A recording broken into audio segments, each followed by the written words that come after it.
అప్పుడు ఇండిపెండెంట్గా ఉన్నాను సార్, పార్టీలో చేయలేను సార్.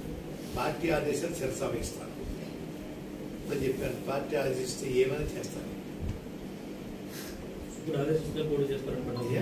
పార్టీ ఆదేశిస్తూ ఏదో చేస్తా చెప్పాను. అన్ని అందరూ వస్తాయి సార్ అర్థాలు. రకరకాల ప్రశ్న వేయకండి.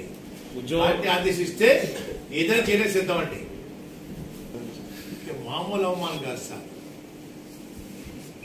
రాయబారం చేశారు సార్, వస్తాన్నారు సార్, వెల్కమ్ సార్, వెల్కమ్ చెప్తాను, ఆహ్వానిస్తాను చెప్పాను. మళ్ళా వచ్చేసి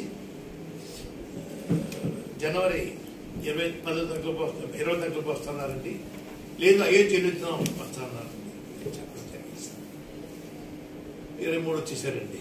24, 25 నేను వెంటనే బొత్స శ్రీనిగా ఫోన్ చేసి, సార్ మీకు నాకు ఉన్న స్నేహం చెడిపోకూడదు. 93లో సార్ 6,000 మందికి వంట ఇచ్చారు సార్ బొత్స శ్రీని గారు. నిన్న మొన్న స్నేహితులు కాదు సార్ నాకు.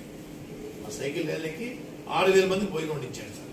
అప్పటి నుంచి మా కలిపాను చేత వచ్చే నమస్కారం సార్ శ్రీని గారు, రాబోతే నమస్కారాలు. వాళ్ళకి పర్మిషన్ కావాలి, వాళ్ళకి వచ్చి ఉండవు చెప్పడం జరిగింది సార్. అదిగో ఇదిగో అదిగో ఇదిగో అని చెప్పేసి నేను అన్నాను సార్.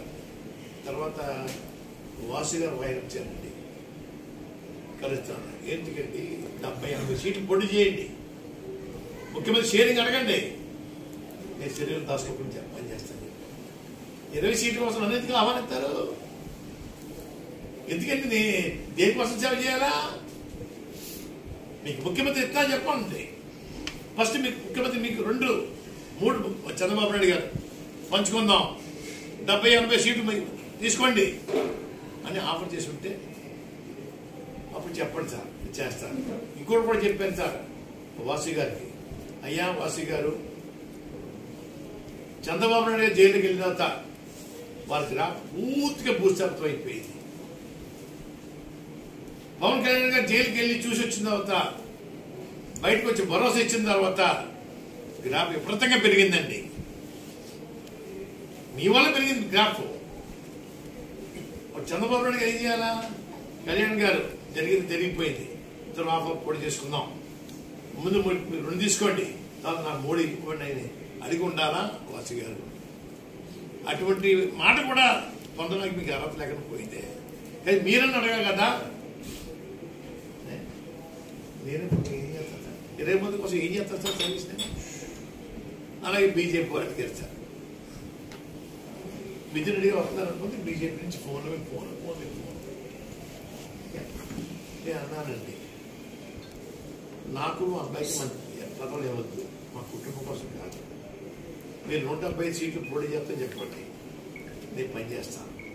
175 సీట్లకి మంచి హైప్ రావాలంటే చెప్పండి, నేను చెప్తాను. 3 ఒకటి స్టీల్ ప్లాంట్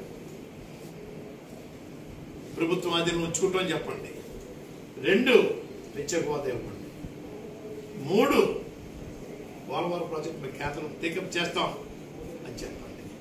అది కూడా ప్రధానమంత్రి గారు, హోమ్ మినిస్టర్ అమిత్ షా గారు మన ఆంధ్ర వచ్చి బహిరంగ సభ చెప్పండి, మీకు సర్వీస్ చేస్తాను.